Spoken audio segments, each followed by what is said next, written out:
안녕하세요. 오늘도 사연 살롱을 찾아주셔서 감사합니다.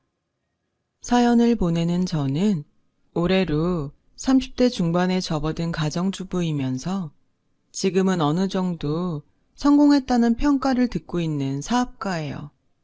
친정 어머니와 함께 시작했던 음식 관련 사업이 성공을 이루면서 지금에 이르게 되었죠. 제가 성공을 이루기 직전, 그러니까 20대 후반에 갓 결혼한 세대기던 시절 이야기랍니다. 남다른 음식 솜씨를 가진 친정 엄마의 영향을 받아서일까요? 대학교에서 식품영양학과를 전공하게 되었어요. 졸업하던 겨울부터 곧장 어느 요식업 회사에 사무직으로 근무하게 되었고요. 그 즈음 만나기 시작한 남자친구가 바로 지금의 남편이에요. 남편은 저와 같은 대학의 호텔 경영학과 출신이었고 어느 호텔에 근무하고 있는 사회 초년생이었어요. 저희 둘 모두 넉넉한 집안 형편은 아니었기에 치열한 사회 초년생 시절을 보냈죠. 그 바람에 연애 기간도 꽤나 길어졌고요. 그 긴 연애 시간을 지탱할 수 있었던 건 당연히 저희의 깊은 사랑 덕분도 있었지만 친정엄마의 밥심 또한 한몫 단단히 거들었어요. 남자친구는 본가에서 해주는 밥은 맛이 없다면서 친정엄마가 때때로 불러다 차려주는 밥상을 무척이나 기다리고 반겼어요. 친정어머니와 저는 고봉밥을 매번 복스럽고 맛나게 뚝딱 해치우는 그를 보며 사위감이구나, 남편감이구나 싶더랬어요. 그렇게 긴 연애 기간이 흐른 뒤 각자의 직장에서 자리를 잡게 된 저희는 자연스럽게 결혼 준비를 시작했고요. 결혼 준비를 시작하면서부터 남편이 왜 그렇게 본가의 밥을 싫어했는지 딱 느낌이 오더라고요. 원인은 바로 시어머니였죠. 시어머니는 건강을 아주 끔찍하게 생각하는 사람이었는데요. 본인 스스로 그 건강의 비결을 채식이라고 입이 닳도록 강조할 만큼 강력한 채식주의자였어요. 어느 정도였냐면 남편이 상견례 장소로 한정식집을 예약했었어요. 왜 한정식엔 보쌈류나 갈비찜 같은 고기들이 나오잖아요. 그게 마음에 들지 않았는지 본인 먹을 음식들을 직접 싸왔더라고요. 시어머니는 조리도 되지 않는 날것 그대로의 채소들을 식탁에 늘어놓으면서 투덜투덜 음식 투정을 늘어놓았고 그 말을 듣는 저와 친정 엄마는 세상에는 참 다양한 사람들이 많구나 싶었어요. 이건 뭐 사람 먹으라고 내어놓은 음식들인지 아니면 먹고 죽으라는 음식들인지? 채식 좋아하시나 봐요. 좋아한다기보다는 말이야 바른 말이지. 인간은 원래가 초식동물이야, 초식동물. 그렇게 생각하시는구나. 그런데 이 자리에도 고기 안 들어간 음식들은 많지 않나요? 그렇게 보이긴 보여도 밖에서 사 먹는 음식들은 도통 믿을 수가 없어. 네? 뭐 하나 동물 성분이 없는 음식들이 없잖니. 고추장에도 동물성 성분 조미료가 들어가 있고 김치에 들어간 젓갈도 동물성 성분이고 된장찌개에도 하다못해 멸치 육수라도 썼겠지. 동물성 성분들은 하나같이 독이에요. 사람 죽이는 독. 네. 여러분들께서는 비건이라는 말을 혹시 들어본 적 있으신가요? 육류, 가금류, 난류, 어류, 유제품들을 섭취하지 않는 형태의 채식주의자를 지칭하는 말이 바로 비건인데요. 시어머니는 이러한 비건 채식 스타일에 본인 가치관까지 접목시킨 아주 독특한 형태의 채식주의자였어요. 채식을 바탕으로 거의 모든 음식을 생식으로 먹는다고 해야 할까요? 식자재를 불에 강호하지 않은 채로 자연 상태 날것 그대로 먹거나 혹은 말려서 먹는 방식이죠. 불에 가공해서 먹는 음식은 오직 밥 하나뿐이었어요. 그런 시어머니의 식탁을 간단히 설명하자면 이래요. 따끈따끈하게 지어놓은 쌀밥에 반찬이라고는 날 것 그대로 썰어놓은 당근, 오이, 말린 호박과 가지 등 채식이 전부였어요. 그 반찬들을 오직 굵은 소금에 찍어 먹기만 할 뿐이었죠. 고추장이나 된장 같은 양념들도 절대로 식탁에 올리는 법 없었죠. 물론 시어머니가 채식주의자라고 해서 흉보자는 건 아니에요. 세상에는 사람들 숫자만큼이나 다양한 삶의 방식이 있고 채식주의 또한 그 중에 하나일 뿐이니까요. 범죄를 옹호하는 것을 제외한 모든 삶의 방식이 존중받아 마땅한 만큼이나 시어머니의 채식 또한 존중받아 마땅한 것이라 생각하고요. 하지만 문제는 시어머니 본인의 채식주의를 타인에게 억지로 강요한다는 것에 있었어요. 결혼 후 한동안은 큰 문제 없이 보냈어요. 시댁과 신혼집이 제법 거리가 되었던 데다가 남편이 저의 든든한 방패막이가 되어주었거든요. 그러던 어느 날, 있잖아 여보, 지금 제일 받고 싶은 선물 딱 한 가지만 말해봐봐. 선물? 자기 성과금 받았구나. 물질적인 거 말고, 응? 장모님 애인 생기셨대? 잘됐다. 혼자 많이 외로우셨을 텐데. 자꾸 뭐래. 나 지금 우리 얘기하고 있거든. 당신 설마 눈치도 못 채고 있었던 건 아니지? 무슨? 나도 안다 뭐. 고마워 여보. 고생 많이 했어. 앞으로 더 열심히 살자 우리. 아들인지 딸인지는 안 물어봐? 그게 뭐가 중요해. 아들이든 딸이든 건강하게 낳아서 잘 키우면 되는 거지. 왜 그렇게 빤히 봐? 당신 표정이 완전 기뻐하는 사람 같지는 않아서. 왜? 아빠 되는 거 부담돼? 부담이라기보다는 그래, 숨길 일은 아니니까. 나 해외 연수 기회 잡았어. 한 3, 4년 외국에 있는 호텔에서 근무하게 될 것 같아. 에이, 난 또 뭐라고. 좋은 일이잖아. 태어날 아이의 부모이기 전에 당신에게도 당신의 삶이 있는 거고. 아이는 나랑 친정엄마가 잘 돌볼게. 마음 편히 다녀와. 얘기는 고마운데 난 자꾸 우리 엄마가 걱정돼가지고. 시어머니가 왜? 채식? 걱정하지 마. 설마 임신한 며느리한테까지 강요하겠어? 그래도 마음이 좀 정말 괜찮겠어? 진짜지 그럼. 내 가정은 내가 지킨다. 와이프 믿지? 남편은 그렇게 저희 전폭적인 지지를 받으며 해외 연수를 떠났습니다. 혼자 남겨진 저는 임산부로서 그리고 사회인으로 최선을 다했어요. 그러던 어느 날 저는 뜻밖의 진단을 받게 되었어요. 유산 위험이 있다는 진단이었는데요. 다행히 큰 위험은 아니었어요. 다른 임신 초기의 임산부들보다 아주 조금 위험이 높을 뿐 정상적인 생활에 지장을 주거나 크게 신경 써야 할 정도는 아니었어요.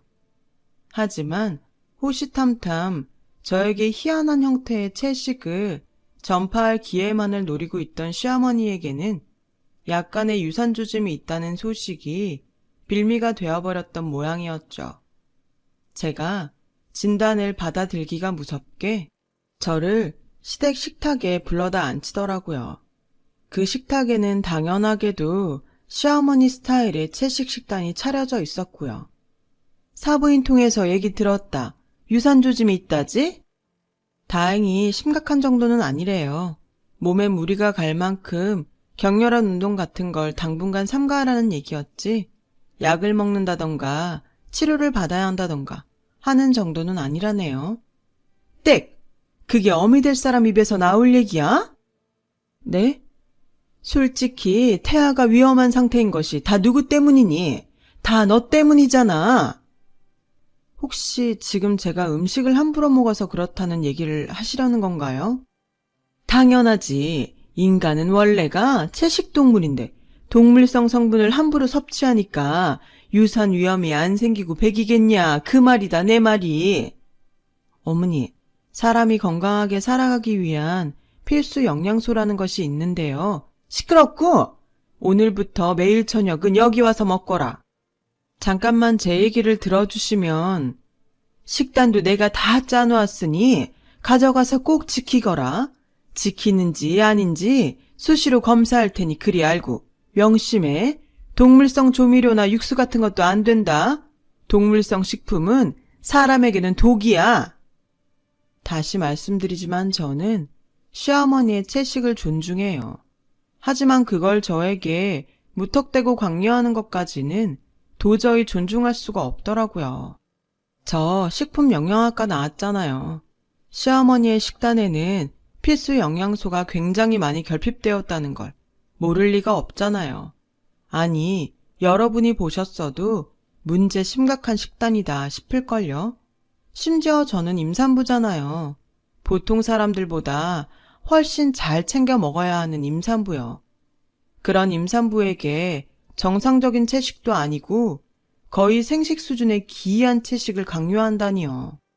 그러거나 말거나 시어머니는 본인의 채식 스타일을 자꾸만 저에게 강요했어요. 저 또한 시어머니가 그러거나 말거나 저녁 밥만 시댁에서 채식으로 먹는 척하면서 다른 끼니는 영양분이 골고루 들어간 건강식을 꼬박꼬박 챙겨 먹었죠. 시댁에서의 저녁 식사 자리나마 시어머니의 채식에 맞춰주는 척했던 이유는 간단했어요. 아무리 걱정할 정도의 위험은 아니라지만 어쨌거나 유산의 조짐은 썩 달가운 소식은 아니니까요. 행동 하나하나 신경 쓰이는 상황에 시어머니와의 마찰로 인한 스트레스까지 받을 수 없다는 생각이었어요. 참 다행스럽게도 친정어머니가 저와 태아의 건강을 지키는데 아주 큰 도움을 주었죠. 친정엄마는 임산부 딸을 위해 매일같이 새로운 반찬을 해다 주셨고 저는 맛도 좋고 영양소도 풍부한 친정엄마의 음식 덕분에 유산 위기를 극복해 나갈 수 있었어요. 하지만 시어머니도 부모다 생각하고 솔직하게 털어놓으렴. 네? 낮에 고기 먹었니? 무슨 말씀이신지. 무슨 말씀이기는 너한테서 고기 냄새가 나서 하는 말씀이지. 순간 저는 기겁을 하고야 말았어요. 시어머니가 초능력자인가 싶었어요. 그날 점심에 소고기 뭇국을 먹었거든요. 그런 저의 표정을 읽었는지 시어머니의 호통이 이어졌어요.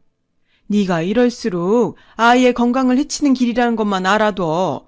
명색이 애미가 돼가지고 뱃속에 태아를 죽이는 꼴이야. 아무리 그래도 말씀이 너무 심하시네요. 정작 태아의 건강을 해치고 있는 사람이 누군지도 모르면서.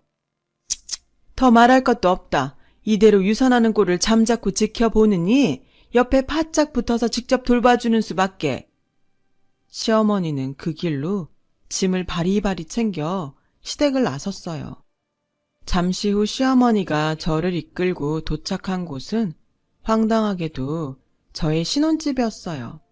제가 뭐라 말할 겨를도 없이 시어머니는 당연하다는 듯이 안방에 짐을 풀었고 저는 졸지에 작은 방으로 밀려난 신세가 되었어요.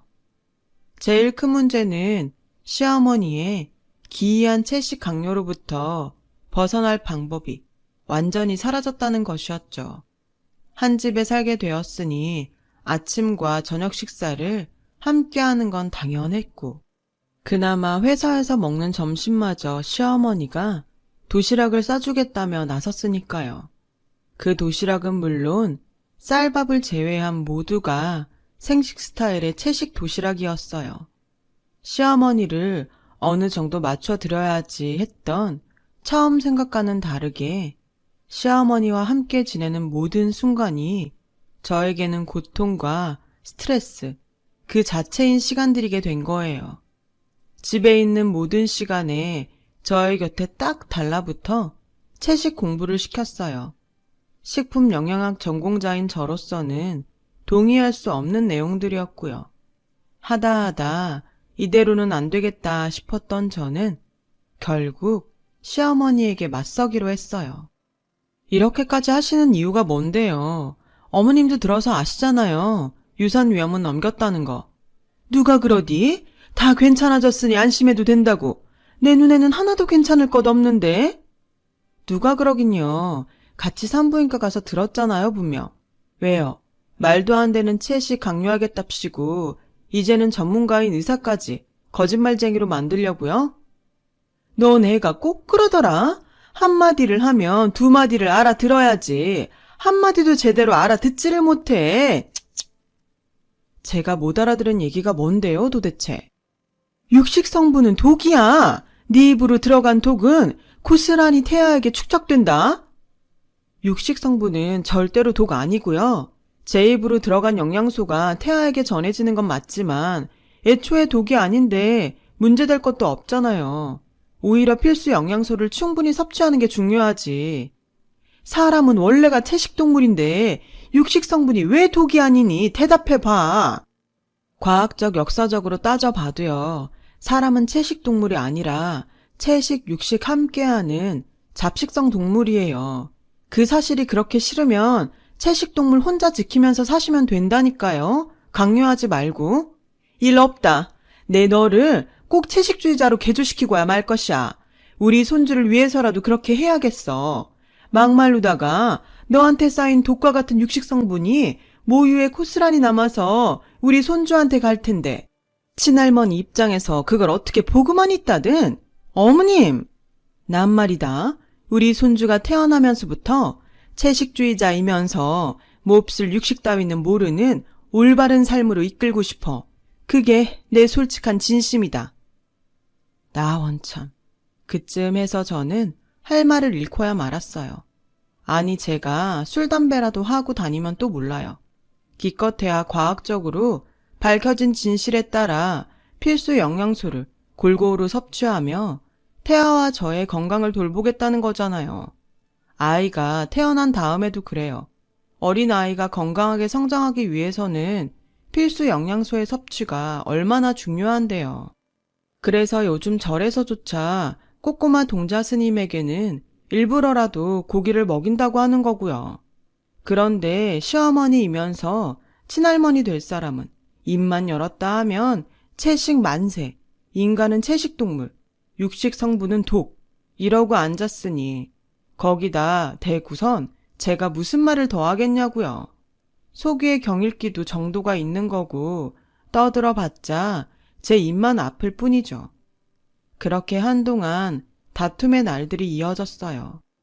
제가 시어머니께 시댁에 돌아가라고 넌지시 얘기를 꺼내보았자 역시나 씨알도 먹히지 않았죠. 그러는 사이 저의 식단은 온통 기이한 채식투성이었고요. 꽤 긴 시간 제대로 먹지 못한 데다가 극심한 스트레스까지 겪어버린 저는 결국 회사에서 근무하던 중에 쓰러지고야 말았어요.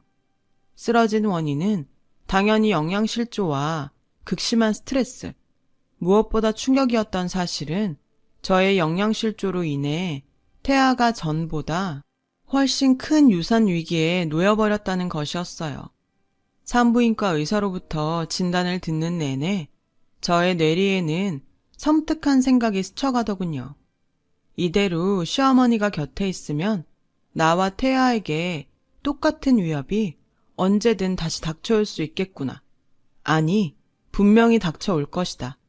무사히 출산을 마친다 하더라도 시어머니가 나도 모자라 아이에게까지 기이한 채식을 강요할 테니 아이의 건강에도 위협이 되겠지. 그래서 저는 시어머니를 저와 태아의 곁에서 떼어놓기로 결심했어요. 그런데 저와 친정엄마가 그 결심을 되새기며 집으로 돌아오던 순간 저희 모녀야 앞에는 충격적인 광경이 펼쳐졌어요. 친정엄마가 임신한 딸을 위해 냉장고에 가득 채워놓은 음식들을 시어머니가 동네 떠돌이 개밥으로 주고 있더군요. 그냥 음식도 아니고 친정엄마가 밤을 새워가며 만들어다 주신 정성 그 자체인 음식들을요. 저는 결국 격분하고야 말았어요. 지금 무슨 짓을 하는 건지 알고는 있으세요? 이깟 독쓰레기들 개밥으로 버리고 있잖니. 왜? 그게 문제라도 된다든? 그 음식들이 어떤 음식들인지는 관심도 없죠?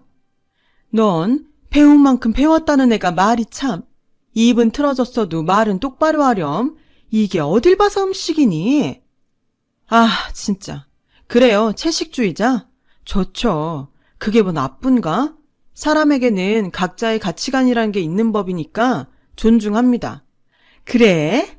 아이고야, 이제야 네가 좀 올바른 생각을. 근데 이건 아니죠. 동물성 성분이 독이라는 말도, 시어머니 본인이 주장하는 이상한 채식 식단이 건강식이라는 말도 절대 동의 못해요. 자신의 가치관을 타인에게 이런 식으로 강요하는 것도 더 이상은 존중할 수가 없겠습니다. 동의할 것도 없고 존중할 것도 없어. 어른이 하는 말이니까 넌 그냥 나 죽었소 하면서 시키면 시키는 대로 따라해. 저 지금 응급실 다녀오는 길이에요. 근무하다가 쓰러져서. 혹시 고기 먹었니? 뒤에서 그러고 다닐 줄 진작에 알아봤다. 제대로 못 먹어서 쓰러진 거예요. 영양실조. 그놈의 이상한 채식 강요 때문에 받은 스트레스가 원인이기도 하고요. 저와 태아에게 독은 동물성 식품이 아니라 어머님 그 자체였다고요. 너 지금 친정엄마 앞이라고 체면 세우니? 이게 어디 버르장머리 없이? 버르장머리 없을만 해서 없는 거고 앞으로는 안 보고 살 작정으로 이러는 거죠. 의절이라도 하겠다? 누구 맘대로? 유감이지만 해외 연수 중인 댁내 아드님과도 통화 마쳤네요. 참, 이제는 내 남편이지 당신 아드님이 아니라 꼴도 보기 싫으니까 얼른 가세요. 짐은 택배로 보냅니다. 그렇게 저는 시댁과 의절을 했습니다. 솔직히 말해서 속이 아주 시원하더라고요. 찍소리도 못하고 돌아서는 시어머니의 모습을 보며 안도했어요.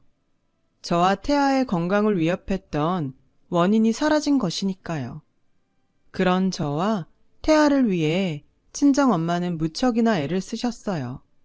못된 시어머니 대신 신혼집에 들어와 삼시세끼 맛도 좋고 영양가도 풍부한 음식을 해주셨죠. 덕분에 저는 빠르게 건강을 회복할 수 있었고 떡두꺼비 같은 아들을 순산했어요. 세상과 바꿔도 아깝지 않을 만큼 사랑스러운 아이예요. 그 무렵 육아휴직을 낸 저는 아들을 돌보며 겸사겸사 새 사업도 구상하게 되었습니다. 친정어머니의 음식 솜씨를 활용한 식품 제조업이었어요. 역시나 친정어머니의 음식 솜씨는 참 대단한 것이더군요. 친정엄마의 레시피를 활용해 시작한 식품 제조업은 그야말로 대박이 났어요. 첫째 아이가 두 돌을 맞이할 즈음에 이미 몇몇 급식소에 납품 계약을 체결했고 작은 공간에서 시작했던 사업은 순식간에 공장을 차리기까지 이르렀어요. 그렇게 저와 친정어머니는 한동안 사업 확장차 출장을 연달아 다니는 분주한 일정을 보내게 되었어요.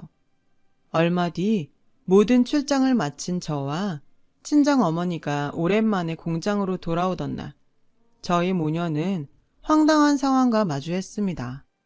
아니 글쎄, 공장에 새로 들어온 구내식당 직원들 중에 의절한 시어머니가 섞여 있더라고요.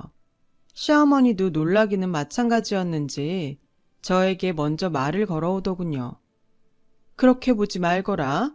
너희는 회사인 줄은 몰랐어. 오늘이 처음 나온 참이고. 여기 회사잖아요. 제가 사장이고요. 말을 가려주시죠. 에이, 같이 보낸 정이 있는데 뭘 또 그렇게까지. 공과 사 정도는 구분해달라는 말이에요. 저희 엄마와도 회사에서는 서로 존대합니다. 아무튼 일단 일 보고 계세요. 자세한 내용은 직원들한테 들으면 되니. 말도 섞기 싫다. 이거니?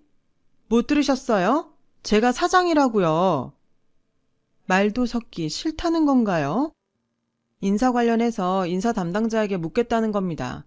그러니 일단 일 보고 계세요. 저는 그 길로 인사 담당 직원에게 시어머니의 일을 물었어요. 저와 친정엄마가 출장에 바쁜 사이에 진행된 채용건이었고 인사 담당도 당연히 그 사람이 시어머니인 줄은 몰랐죠. 저와는 의절한 사이라는 건 더더욱 몰랐고요. 시어머니의 거취를 두고 짧은 고민을 시작했습니다. 시어머니가 극단적인 채식으로 인해 건강이 아주 심하게 상해버렸고 많지도 않던 재산이 치료비로 홀라당 싹 까먹어버린 신세가 무척이나 처절해 보였거든요. 처량한 신세의 사람이 시어머니이기에 측은지심이 들었던 것이 아니라 이미 채용되어버린 직원인데다가 사정까지 딱한 직원을 모질게 해고해버릴 만큼 악덕사장은 아니거든요. 제가 직원을 바로 해고해버린다면 인사 담당 직원 체면도 깎여버리는 일이기도 했고요. 그래서 아마도 시어머니가 조용조용 일만 잘해주었더라면 회사 사장으로서 고용을 유지하는 선택을 했을지도 모를 일이었죠. 하지만 시어머니가 첫 출근을 한 지 얼마 지나지 않아서 직원들로부터 불만사항이 접수되었어요. 구내식당 밥맛이 영 이상해졌다는 거예요. 컴플레인을 접수한 저는 곧장 구내식당의 음식 맛을 점검했죠. 아, 이건 시어머니의 지시겠구나. 감이 딱 오더라고요. 그래서 시어머니를 회사 밖으로 불러내었어요. 구내식당 음식 레시피 건드리셨죠? 무슨 얘기라는 거니? 아니, 무슨 말씀이신지요? 회사 바뀌니까 말씀 편히 해도 되고요. 속일 사람은 속여야죠. 음식 맛만 보면 딱 아는데. 그러니까 있잖니. 아니 난 그냥 우리 직원들이 먹는 음식만큼은 건강했으면 하는 마음에서. 구내식당 음식이 어디가 어땠는데요? 육식 성분은 독이다? 아무래도 그렇지. 그랬어요. 구내식당의 음식 맛이 변했다는 컴플레인의 원인은 바로 시어머니였죠. 시어머니가 구내식당 레시피에 슬쩍슬쩍 손을 댔더라고요. 고깃국에 고기를 빼놓는다거나 김치에 들어가는 젓갈을 일부러 넣지 않는다거나 육수 대신 맹물을 사용했다거나 하는 식이었어요. 그러니 음식 맛이 제대로 나지 않을 수밖에요. 더욱이 기분 나빴던 건 구내식당의 식단은 회사에서 가장 중요한 것들 중 하나라는 사실이었죠. 음식 만드는 회사에 구내식당 식사가 변변찮으면 직원들 사기가 많이 떨어질 테니까요. 저희 회사가 식품회사니까요. 그래서 친정어머니의 음식 솜씨를 바탕으로 제가 식품영양학 전공까지 살려가며 맛과 영양 모두를 만족시킬 수 있도록 신경 써왔던 구내식당이었거든요.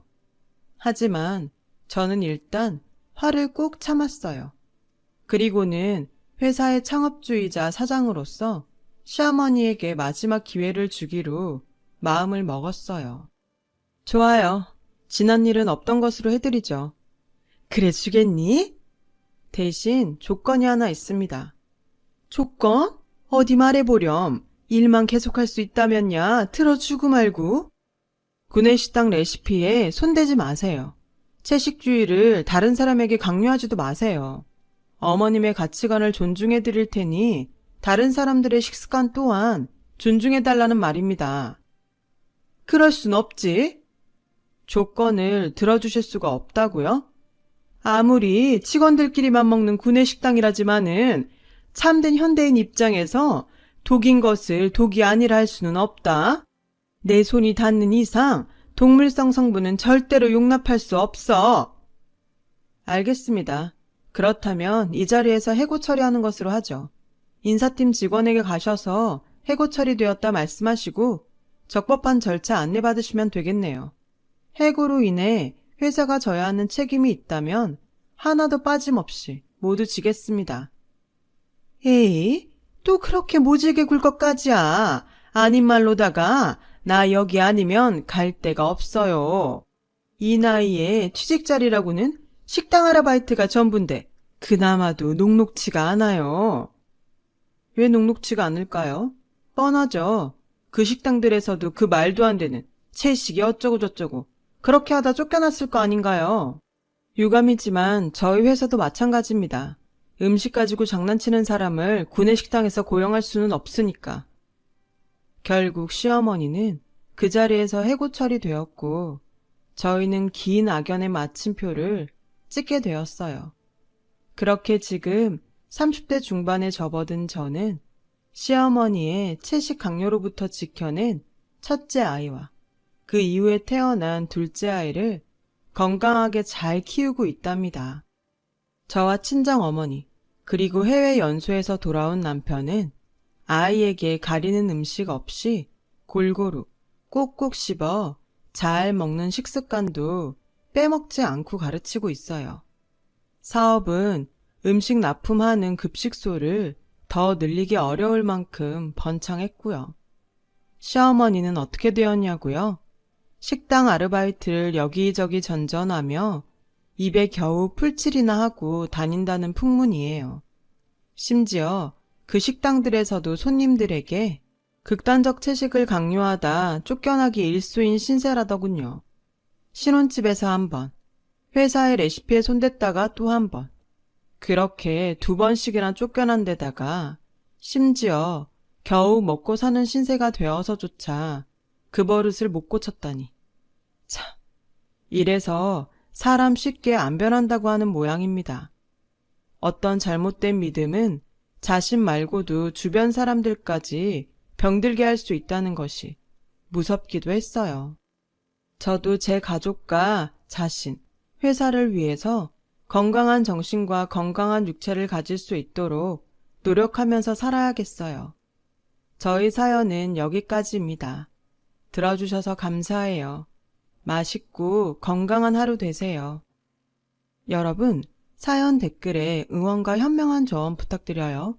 좋아요와 구독은 저에게 큰 힘이 됩니다. 오늘도 좋은 일 가득하세요.